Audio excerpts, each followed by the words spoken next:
Good afternoon. My name is Megan, and I will be your conference operator today.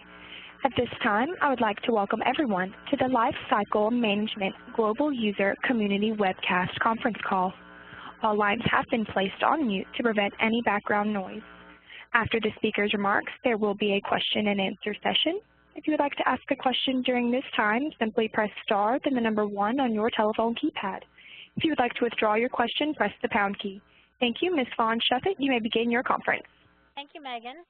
And hello, everyone. Welcome to the Lifecycle Management Global User Community Webcast. Can you believe it? This is our 3rd meeting of 2013. As a reminder, the Lifecycle User Community is focused on sharing of common processes, our industry standardization, and as well as the integration of the tools that we support for the software development lifecycle. And every quarter during the 1st month and the 2nd Tuesday of the month, which we kind of missed this month in July, I apologize on that, we do have a virtual webcast during, we alternate between the mainframe and the distributed knowledge sharing event with our members. So I'd like to express my appreciation to all the members that are attending today's webcast, as well as those participants and sponsors that continually support our group, especially CA for all their support that they provide our community, and Mary Greening for setting up this webcast. I also want to extend my appreciation for our guest participants today, which among us is Rose and Mary Greening. Thanks for attending today's discussion. Our forum for today is going to be an open discussion with Rose leading us with her presentation. So please, I want to remind everyone, if you are not on the phone, on the audio, then make sure that you post your questions in the Q&A panel, not in the chat, so that everyone can see your questions and we can respond appropriately. The webcast is being recorded and can be played back at any time at your convenience. So let's go ahead and get started with the agenda. We're going to start with introductions. We're going to have some open discussions and some product Q&A, and then we're going to have some poll questions, then additional discussions, and then some DB2 challenges and talk about that. Okay. So the people that's attending today, of course, is myself. I'm president of the Lifecycle Management User Community. Russ Gunter is co-vice president of Lifecycle, and Tony Cochran is also co-vice president of Lifecycle. We have Rose Safecatch on, which is the CA Software Change Management Product Manager.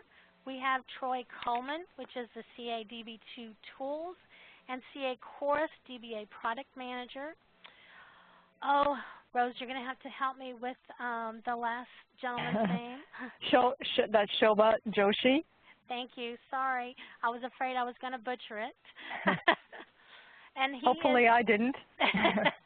And he is with us from representing the CA RC Extract, Update, the RI Manager, and CA Endeavor SCM option for DB2 for ZOS, which is the product owner. Okay. So I'm going to turn this over to Rose to carry out with the rest of the presentation. And again, if there's any questions and you're not able to, we're going to open it up at some point in time for a general Q&A. But if you have any questions throughout the presentation, make sure you go to the QA panel, not the chat. Thank you. Rose, carry it away. Okay. Thanks, Fawn. So, hi, everyone. As Fawn mentioned, we're going to kick off the meeting with a little bit of an open discussion to follow through on the topic that was presented through the message board and the reminder that Mary Greening had set out. So if you have anything in particular on your mind with respect to any of the products that you see listed on this slide, whether it's Endeavor, Harvest, Panvalet, Librarian, or the Change Manager Enterprise Workbench, either post the question to the Q&A or give us a question, and I'm going to have the operator open the lines so that you all can ask your questions at this point. So this is our open discussion part 1, and I know that I believe we have a special guest, Pete McCullough, out there in the audience as well. So ask away.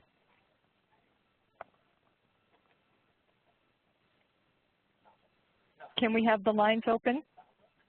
All lines are open. Okay. Hi, Rose. This is Troy. Hi, Troy. I'm looking forward to attending this meeting and getting more information about the DB2 components and how people are using or could use those components in their change control process. Excellent. Thanks for joining. Any questions out there for Endeavor, Harvest, PMBLA, Librarian, the Workbench, anything at all? We can move on if there aren't any. I'm very surprised.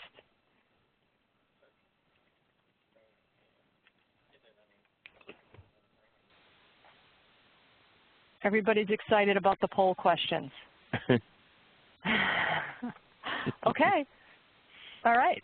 We can certainly circle back. So, poll question 1, and Mary, if you can put this up for the audience to vote on. There we go. We're going to give you a minute to respond to this. Which lifecycle management tool do you utilize most often? And you have 8 options, A through H. So is it Endeavor, Harvest, PMBLA, Librarian, the Enterprise Workbench? And you can only pick one. That's right, most often, the one used most often. It can be a non-CA product, that's okay, we won't hold that against you. Something that you wrote yourself, or maybe you're not sure what you use most often.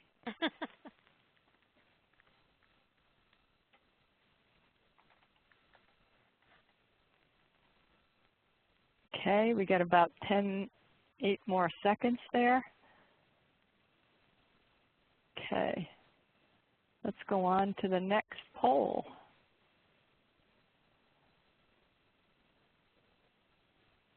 So how many of the 5 products listed, so Endeavor, Harvest, PMBLA, Librarian, and the Workbench, how many do you have at your site? So I'm real interested in understanding if you have maybe both Endeavor and PMBLA or Endeavor and Librarian, or so is it 1, 2, 3, 4, all 5 of them, or maybe you don't know? So Mary has put that poll up now. Can somebody let me know, are you able to see and take the polls? Yes. Yes, okay, good. All right.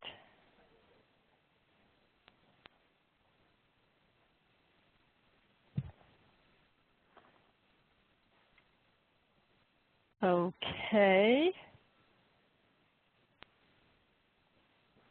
While that poll is still running, off to the polling side, I'm going to bring up poll question 4 on my slides. Are you on a supported version of your primary lifecycle management product?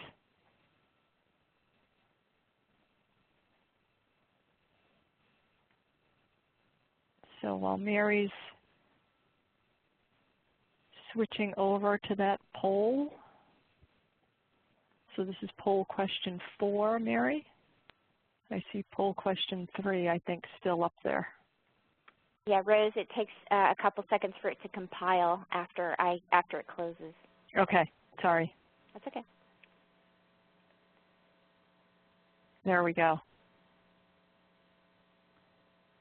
Yes, you're on a supported version. No, but you plan to upgrade in the next 12 months. No, and no plans to upgrade. Or you're not sure. You see a pattern here? I wanted to give everybody an out. We're not sure. And Rose, we do have a question in Q&A. All right, we have a question.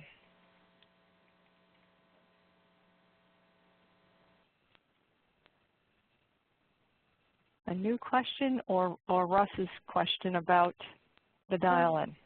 It's a question from Deb Peterson. You scroll all the way down. We will be converting PAN APT Librarian to Endeavor, and I'm interested in any tips.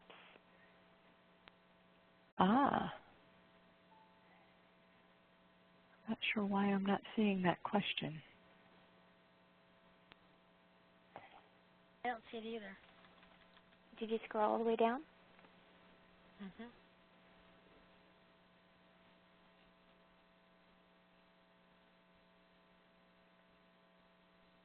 Not able to scroll.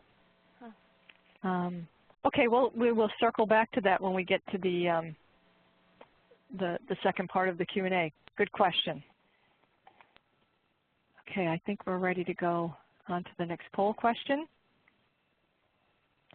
Does your company have plans to transition the development staff, all of your app developers, to a more modern UI such as Eclipse for your lifecycle management product?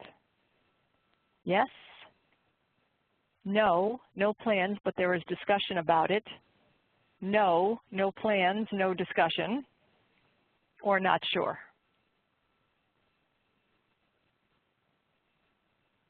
Rose, this is Fawn. Are you going to let the attendees know the results of the poll question? You know, is that something, can we expose the results, Mary? I will check. I can't do it in the middle of this, but I think I can do it on the next one. Okay. Thank you, Fawn.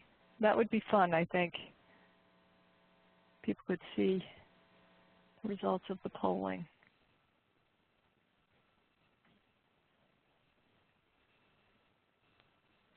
Okay, I think that one's coming to an end. There we go.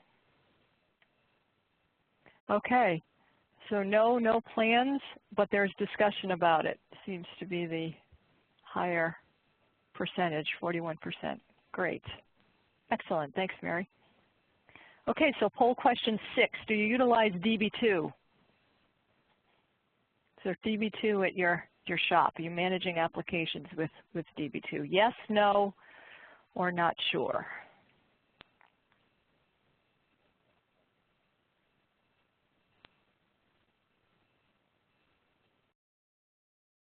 And this will be a nice segue into our second portion of open discussion with respect to any DB2 challenges that you may have. Hopefully we get a good number of yeses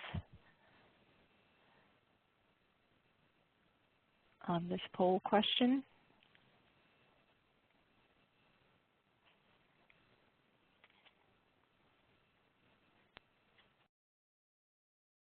That's a pretty easy one, so I'm going to move on to question 7. I know, Mary, you're still waiting for that to finish up. About 10 more seconds on that poll number 6.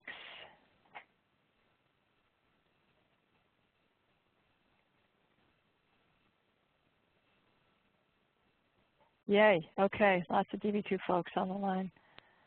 No for 15% and not sure, no answer, okay.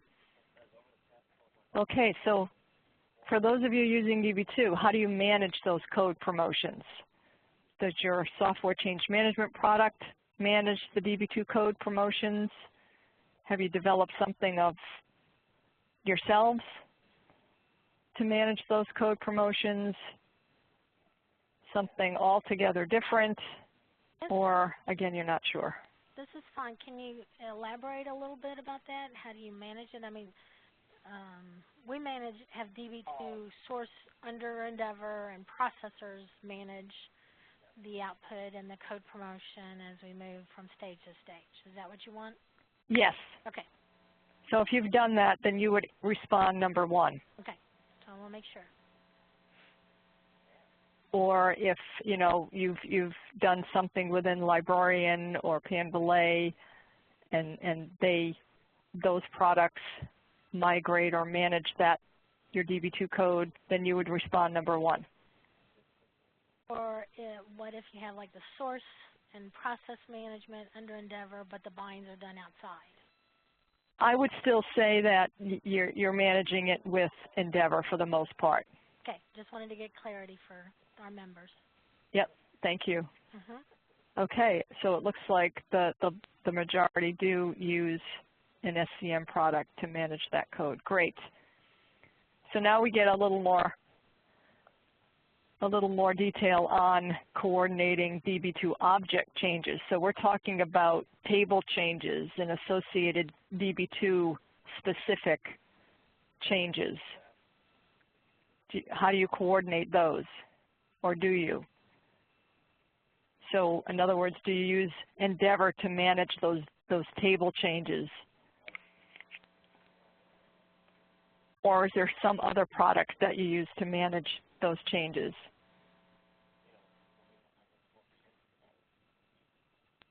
Or does the DBA do it? If it's out of your control and the DBA does it, then I would respond number 3. So you don't migrate those object changes along with code changes. Somebody else does it. And then, of course, there's your not sure, option D, or 4. Okay, that poll's about to close as well. Okay. Okay, so no one is using Endeavor, it looks like. Very interesting. How about automating the plan and package bind process? Now I realize that you may do one or the other or both, but if you're doing one or the other, you can respond 1 or 2. If you're not doing them at all, it's a manual process, respond 3 or C. And if you're not sure, and I've got you wondering, select option D. At the very least, I'll get you all going back to your DBAs.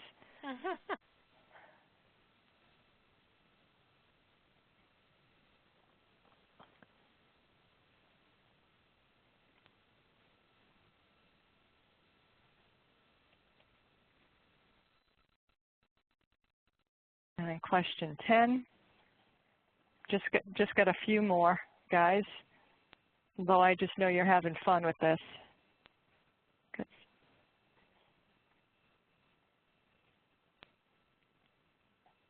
So let's see how that one turned out. Plan and package bind process. Just waiting for poll 9 to show those results.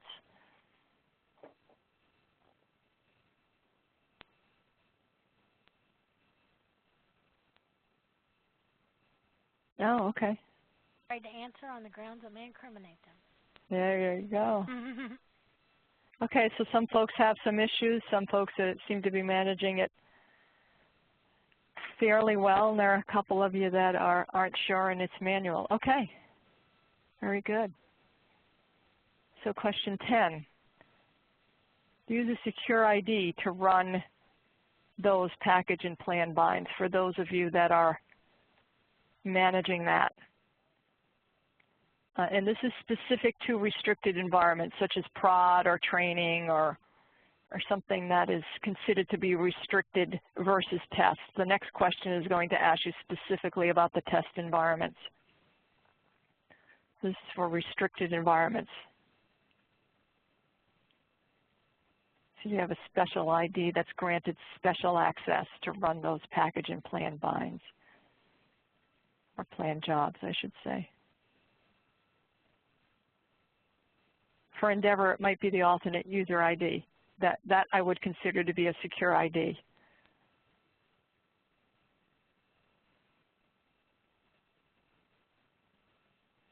So yes, no, not sure. And that one's finishing up. 1 second. Very good.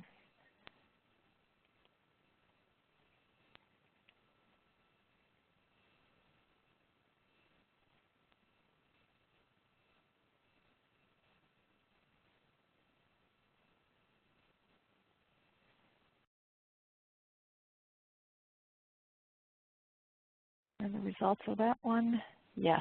Okay. Okay, that's what I would have expected. And then poll question 11, same question. Do you have that same secure ID or even possibly another secure ID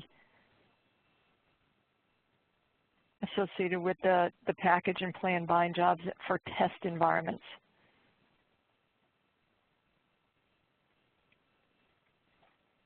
And I know, when I was not working for CA and implemented package and plan bind processes, we used the secure ID regardless. It was much easier to manage.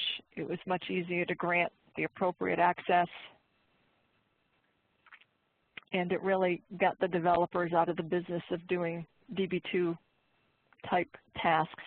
And the DBAs seem to really appreciate that.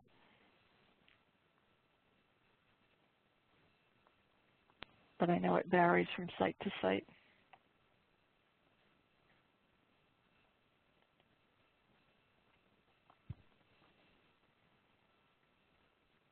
Okay, most of you, it seems 33% also use that secure ID in test environments. 7% don't, 7% not sure. Okay. Question 12. Do you know that CA has a product that integrates with Endeavor and is capable of managing DB2 objects? And the product name is CA Endeavor SCM option for DB2. Are you aware that we have this product? That's a very simple question. Yes, heard of it? No, I had no idea.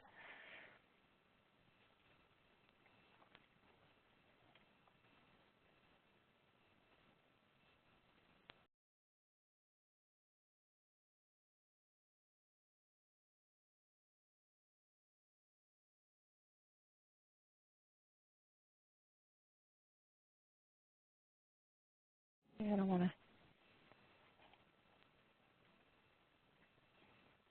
just went back to 12.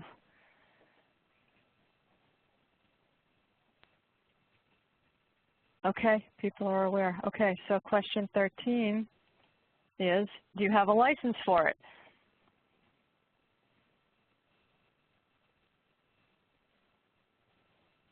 And we'll just leave this one up for 30 seconds, Mary.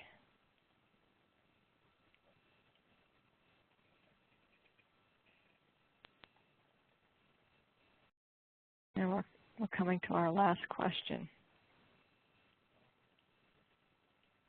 I didn't want to leave it at 13.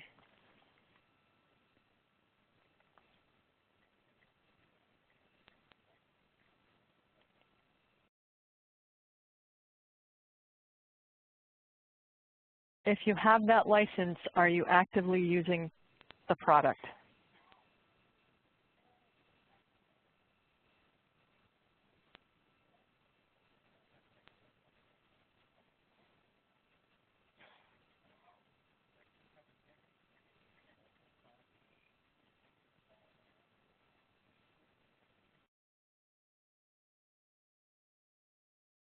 And you made it. You made it through the 14 poll questions. So thank you all for participating.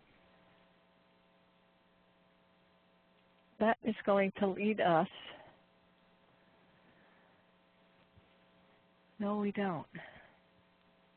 Okay, most don't have a license for it.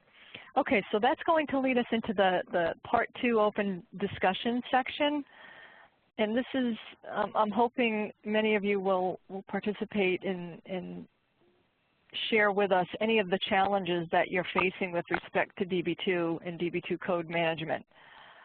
So I just threw out some challenges that I had faced in the past when it came to managing DB2 code. It was very difficult at times for me to get the DBAs on board with the whole process. Mostly because I think they had a process that they followed. It worked. They were comfortable with it. And they weren't so sure about letting go of the reins, so to speak. So I think the best thing that happened from my perspective when it came to coordinating and allowing Endeavor or another software change management product to control DB2 source and DB2 table changes was that the two teams were placed under the same management. And that's really when changes in behavior started to happen. That's what I had learned. Anybody have any experiences that they can share with us, or does anybody have any problems that they're trying to solve with respect to DB2 that perhaps a discussion might help with?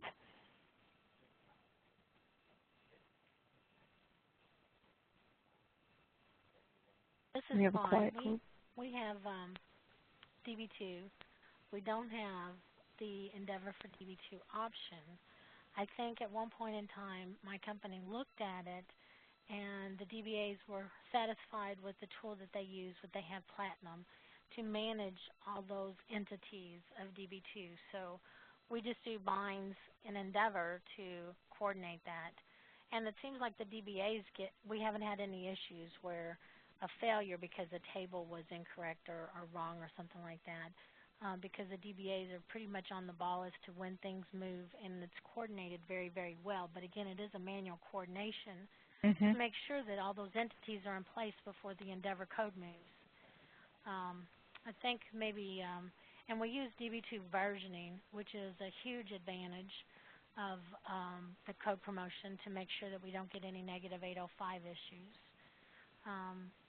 And then they've got a utility that they actually go out there and run and clean up any plans that are old out there to release those and free those binds that were previously done, that are no longer valid, basically. So. Was it difficult to? Go ahead. Oh. I think maybe that's just my own feedback. Can you all still hear me okay? You're very fuzzy.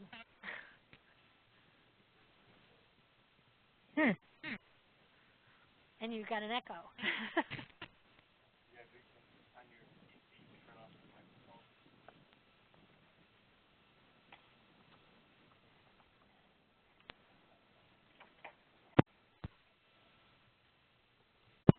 Does anyone else want to share their DB2 challenges?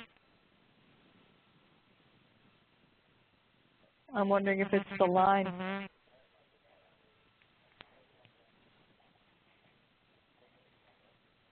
Mary, can you chime in and say something? I'm wondering if something's happening with the line. Can you hear me okay? Yes, you sound very fuzzy to me. Okay. And Mary sounds good. It's just me. It sounds better now. Yeah. Okay. Interesting.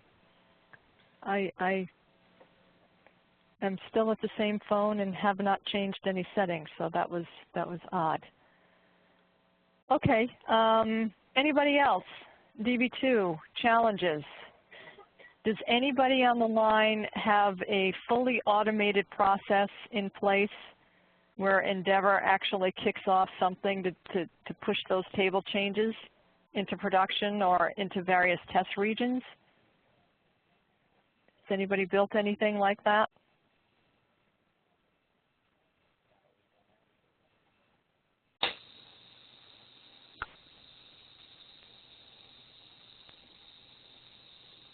Never seen the Endeavor community be so quiet. I know. I'm wondering if the lines are still open, right? I'm wondering if they're really Endeavor users. Our DBAs have something like that, but they build it for themselves. They don't use Endeavor because they have their tools, like Fawn said. And they have, automated their process. It's not completely manual on their part, but they're using tools they already have, and so they don't look to Endeavor to do that. Okay, and how does that coordination happen? Well, that's the other part. You're asking, do we have, DB2 challenges? In our case, it's managing the whole environment, where a program is and where in terms it is in testing and everything. And the community, the user community, the application developers and testers, and the DBA, they've all got a whole structure that they've built around this. And it's not a case of Endeavor leading them. Endeavor is just one of the tools they use. And, they will do a lot of CSV type stuff, extracts, to put into their systems to help them know where pieces are and who's going to, when I say who or what utility is going to take the next step. Okay. So it's not so much just DB2. I mean, it goes with our CICS and our new copies and who or what secure IDs have the how many CICSs we have around is, amazing. So it's something that they needed, and they being the developers or the DBAs, and they have put it together. And so now when you approach them with saying, well, Endeavor can do some of this for you, they're like, I've got a system that's working. Mhm. And the coordination. Oh, go ahead. Rose, this is Russ Hunter. We don't have DB2. We have another product, but DBAs are DBAs. And it seems to not matter whether it's DB2, IMS, or whatever else. Ours do not want to give up their authority to do the things that they have had the authority to do for years, and they feel like they're going to have to give up something to go through Endeavor to get it done. Because even the product we have has an Endeavor interface. It's not DB2, but it's another CA-IDM. It's the CA-IDMS package, and it has an Endeavor interface, but they don't want to use that to move their stuff up. They want to use their own facilities they've used for the last 25 years. And the feedback that you get with respect to that, I understand that there's a certain level of trust that is of concern. Are there any other reasons why that you're aware of why they won't or won't consider automating that through a product, whether it's Endeavor or something else? I can't see any reason why they won't, except they feel like they're giving up their authority to do what, I'm a DBA. I know how to do my work. I don't need you to do it for me. So it's kind of an attitude more than it is anything else. And that's sort of a systems programmers, isn't it? The same kind of thing? Absolutely. And I would have to imagine that it's partially, if it isn't broke, what are we fixing if the process is already in place and working? And I guess what really boggles my mind is the coordination. There's a coordination that has to happen, at least at some time, when there's a table change involved with a project. So there's table change, there's a coding change. There are specific DB2 tasks that need to be performed and coordinated. And if there's a product that can manage all of that, I'm not sure why it's not being considered and adopted. Well, the interesting part of this, of our situation, Rose, is this. If you know anything about IDMS, they have the schemas and the changes that the developers have to make.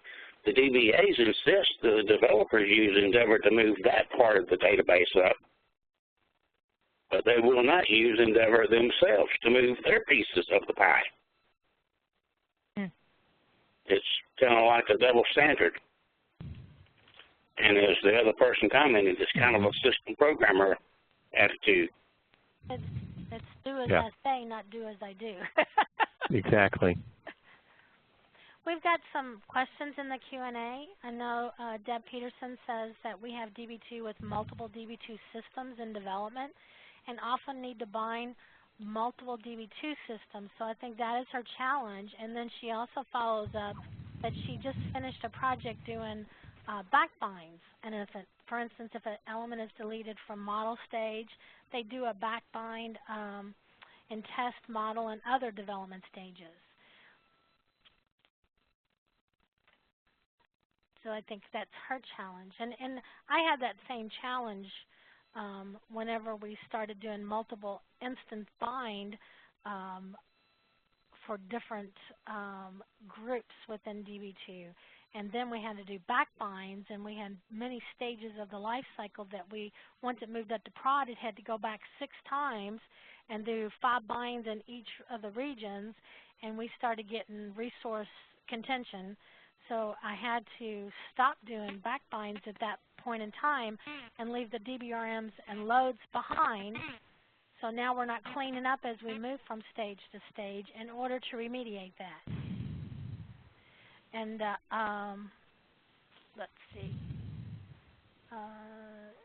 Dana Crawford posted a couple of things. She's attending via the internet, so she's not able to ask a question, but she does have new DB2 programs seem to require manual intervention of the DBA to bind correctly. So that's her challenge.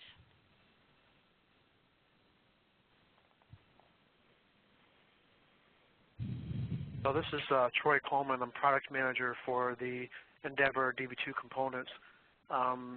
Within the product, the facility to do backbinds and define where you want things done, that work, I believe, was just released or will be released soon. Is Shobha, are you still on?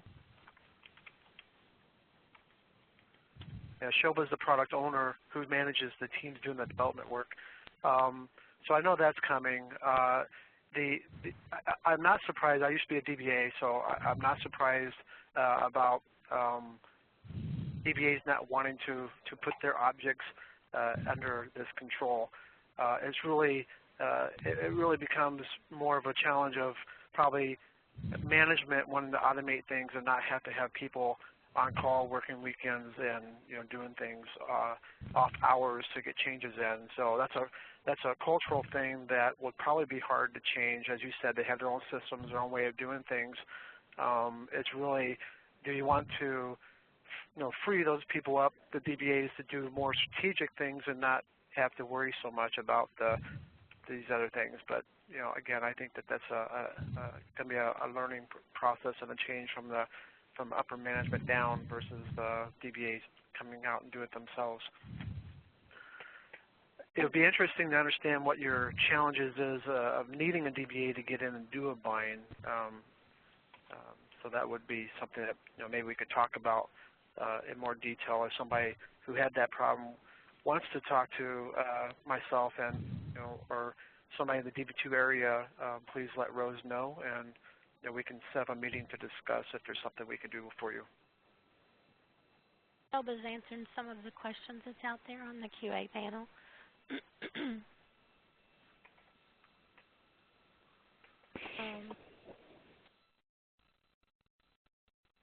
And I think Dana asked a question.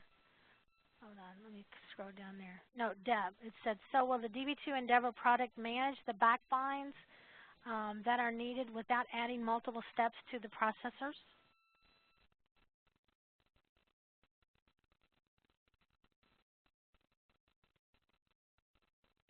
Yes, I believe that would be the case. Okay. But we'd have to confirm. I'd have to confirm with Troy and Joshi. I'm sorry, Shobha. He's saying we just need one step. And that's what he responded to that. Dana said that she has to bind to multiple prod DB2 IDs, which are sometimes rare, but they do have to do that. And also backbind. SHOP requires load and DBRM not to be deleted on move to next stage to retain a valid bind from the previous test environment. So they are required to clean up as they move from stage to stage, unlike what I had to do to put in to say not do the backbind because we were getting so many resource contentions as a result of that, and I'm not sure how that can be remediated at all. Well, unless you're using versioning, am I misunderstanding? Even with versioning, we had that issue, resource contention.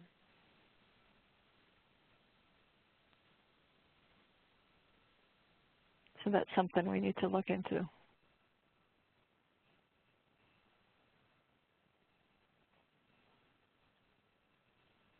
And Fawn, did you already mention Dana's other comment? New DB2 programs seem to require manual intervention of the DBA to bind correctly. Yes. And there was another one I was trying to look out there that had to do with Conrally. I'm trying to find that one. Oh, she also asked, the bind card relationship to its program is hampered by the Conrally issue. which I'm not sure exactly what the Conrelli issue is. Dana, if you can elaborate on that, we would be grateful.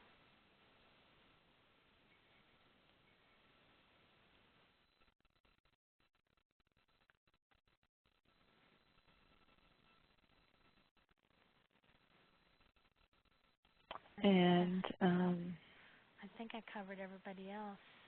Oh, there's no search available with the validation option, is what she was saying. That's the Conrelli issue.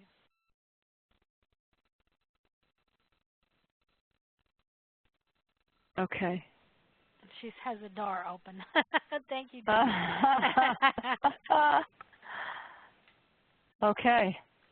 And I think I got, John O'Malley says we do DB2 binds, but nothing else. Our DB2 admins are not interested. And I think that's all. There's a comment back from Shobha. Manual intervention can be removed and automated with one step in a bind processor with eDB2.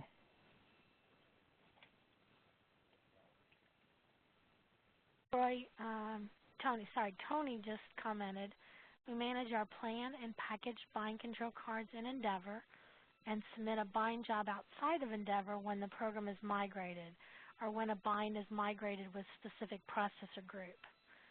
Our biggest issue is the order in which the types are migrated.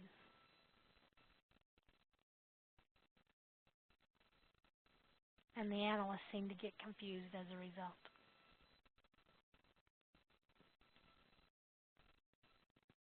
So type sequencing doesn't help with that, Tony?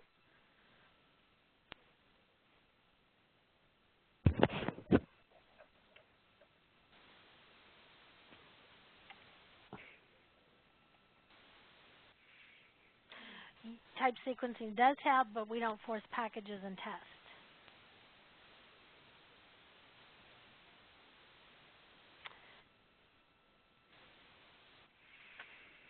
Oh, okay. Soba says that they can create a presentation of Endeavor for DB2 capabilities for the next meeting and give insights on what it all can do and manage. So I think that would be a great presentation.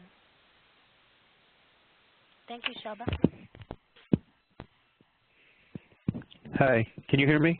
Yes. Yes. Hi. Does that also, Endeavor DB2, allow for have a facility to do bind on remote LPARs, or does it manage the bind cards in a way that would be able to transmit those cards over to a remote LPAR and then execute those binds on DB2 systems that are on a different system? Does it have a facility like that? Because the way it works now is you have to get everything over there separately, then run batch jobs, like your DBRMs and your loads and your bind cards. So this is a remote system that's not network connected from a DB2 standpoint and doesn't use shared DASI, so are you like FTPing the DBRMs over? Right. Yep. They get set over there. It's a totally different system, totally different LPAR. You jazz, FTP, whatever you wanted to use to get the stuff over there. And then jobs have to run to do the actual binds to DB2 subsystems that reside on those remote systems. Yeah. I don't know the answer to that. I don't know, Shilda, if you're answering remotely, apparently your voice isn't working.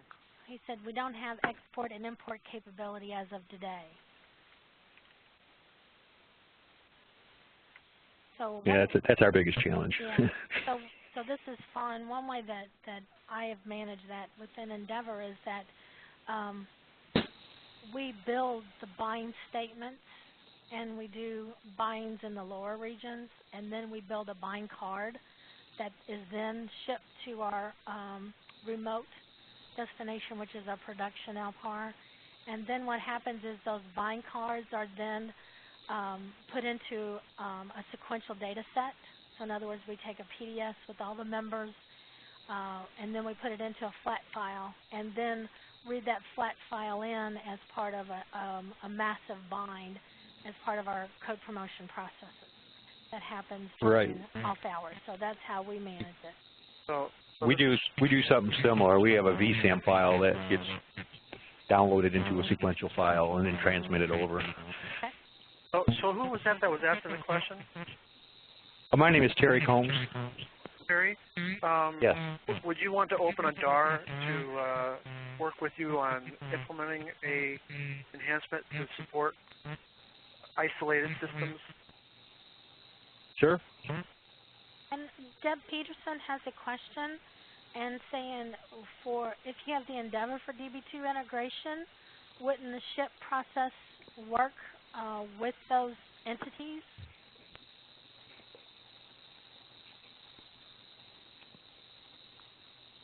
Pete, if you're still on, do you know the answer to that question? I'm thinking, and so what is the ship process? The ship process is where you've got a host, which is where we have Endeavor, and we have a remote system that doesn't have Endeavor, and we do NDM or FTP or however to get the components of the DBRMs, the loads, and the binds and everything from one system to another. And let's see, Deb said, wouldn't the ship process work for the Endeavor for DB2? As you explained it, Juan, the key thing about ship is you ship a package to a destination, and the destination is something that's defined in Endeavor as what your target location is, and that could be another CPU, another location on the same CPU. It could be a remote destination. Is that a feature that's built into Endeavor? It's a feature that's built into Endeavor. Okay. And the components that Endeavor knows about, the base product Endeavor knows about, are the things, what Fawn referred to as the components, the things that were created by the processor, such as load modules and copy members and things like that. And you can set up Endeavor so that the things that you want to send over to another site, you can define that you want to send all load modules, things like that. And then ultimately, when you're ready, you would say ship package XYZ to site Chicago, for example. And Endeavor would go look up what the components were associated with that package and put them into a place where it could use a utility to transmit them to Chicago, kind of thing. The question is, can we pick up DB2-related components that are defined in the catalog? And I don't believe that Endeavor has that capability today. Well, the DB2 component team will obviously now have this discussion with the Endeavor team to figure out how we can take advantage of that. Yeah. Good. Thank you for bringing that up. This is Terry Combs. We looked at the ship as well for the DB2 stuff. The main issue that we ran into was with the ship, you schedule the ship and you execute the ship, but there isn't really a way to schedule ships through a batch process, which is what we were looking to do. Yeah. And I believe that we have that on our list of enhancements regarding it was ship. Submitted. That was my suggestion. Thank you. And just I want to highlight V16 of Endeavor that we're introducing a new capability with ship. It's called post-ship script execution, and that allows you to define sort of like a processor, but not a processor, a set of actions that can be done at the remote site after the remote copy is done. So if it's a new copy or a bind or something like that, that can be put into the shipment process to automate that. But there still isn't a way to schedule ships, though, right? Scheduling is not yet there. Yeah, because that would be great for what we need, what you just said, if both were involved. Because one of the clients we support has a regular schedule that they run to get things over to the remote site. They have like a test LPAR, they have a model LPAR, and a prod LPAR. So they have to have a regular schedule of things to get over there. They don't want their application SEs running package ships all the time, at any time during the day. Okay. This is fun, and how I've addressed that is that we have our code promotion run. They only want it to be done during after hours, not during the day. So we have to actually ship to staging libraries on our remote LPAR, and then as part of CA7 schedule jobs, it then will copy those to the real libraries. And then again, like I said, do a massive bind. So we want to do it during after hours, and myself, I don't want to get up after hours to do this. So we do all the grunt work in our leisure time, and then let CA7 roll the stuff in. So yeah, we do the exact same thing that you're talking about, except we don't use ships. We just use regular NDM transmits from staging data sets to staging data sets, and then batch jobs will run to get things out of staging into the remote data sets. Because if we could schedule a ship to do it, that's the way we would do it. But they want to have a way to do it every half hour, believe it or not. Send stuff over, and they don't want SE. They don't want their developers just creating packages and shipping them all the time. I see. So you don't want ship to be a factor of package processing. Well, they want, if we could schedule ships, just say run a job to actually schedule a ship and execute a ship. That would be one thing, because it would be on a schedule. But they don't want them just going in at any time and doing a ship to the remote site. Right. Right. With a ship, once you create it, if you get out of Endeavor, it's been my experience that the request is gone. So there would be no way to queue them up to do a later ship.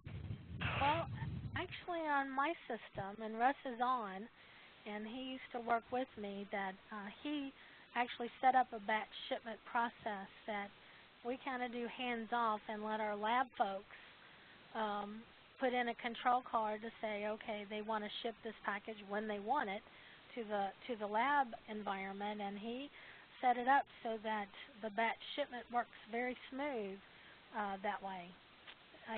Yeah, we have that too. You got to update your input control to say what package name and all that you want, but package names are dynamic and they change all the time. Right.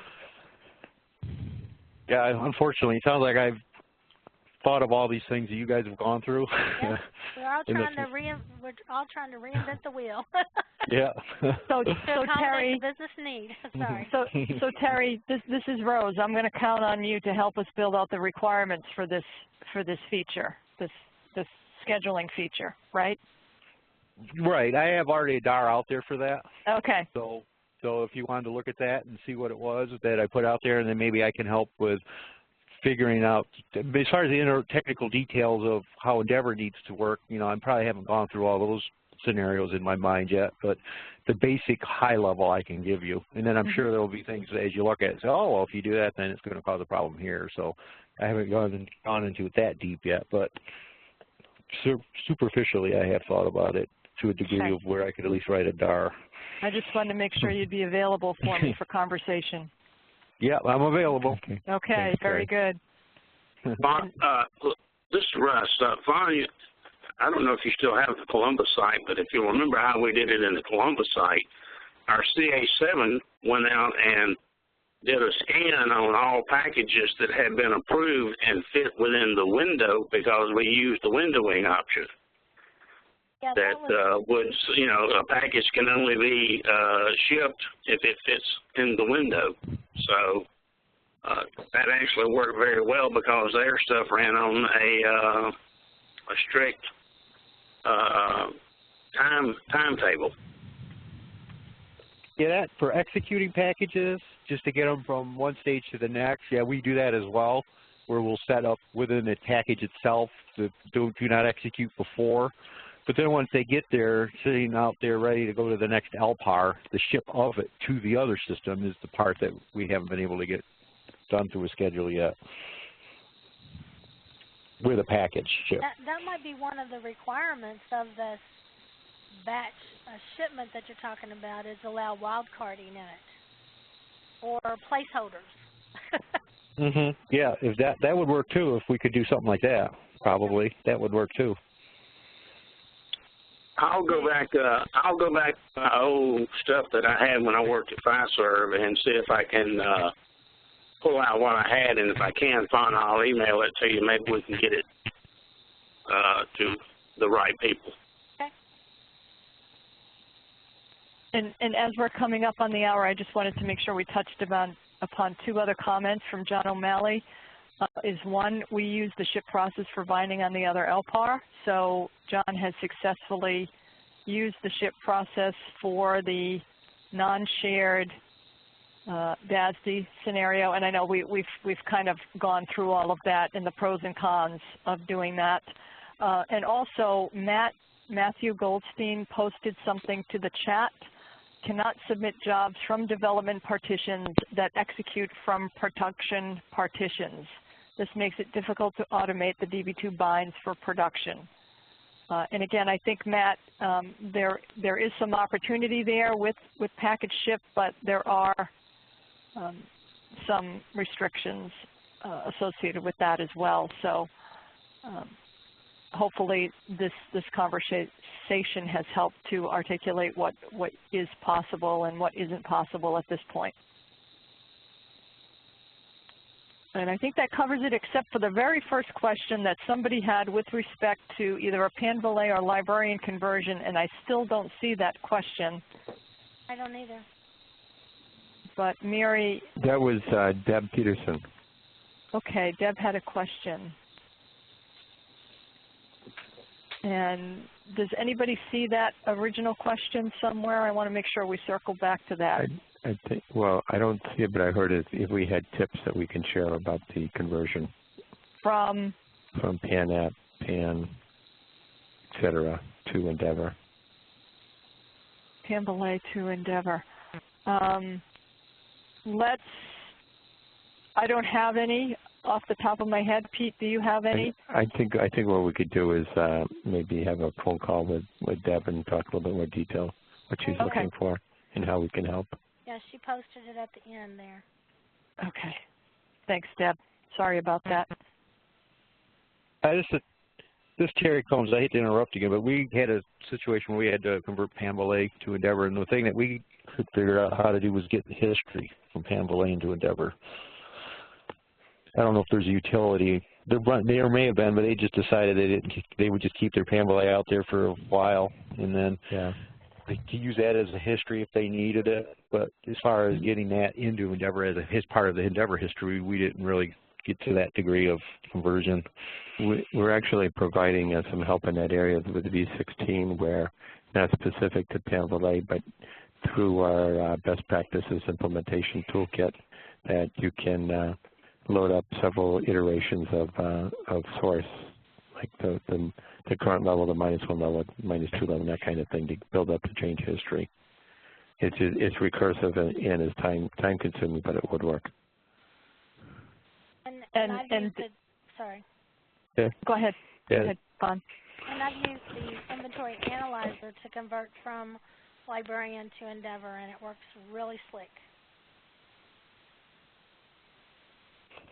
Right. And the only other thing I wanted to mention is the team will be working on some utilities that will facilitate this transition as well in the future, both Pan-Valet and librarian. They're not there yet, though, Deb. So you could probably help us build those requirements. I would be interested in finding out how you can, for instance, you can have Endeavor Base and Delta libraries as librarian data sets. I assume that there's a conversion utility that you could run to then make them eLibs instead of librarian data sets. You could do that with the BC1P NCPY utility. Okay. That's in the product. You could just get copies from any library to any kind of other library. Cool. All right. There we go, Dennis. Okay, it looks like we're getting a subtle message from Mary. She's putting up the final poll. We are over our time, so Fawn, I'm going to turn it back over to you and thank everybody for their participation.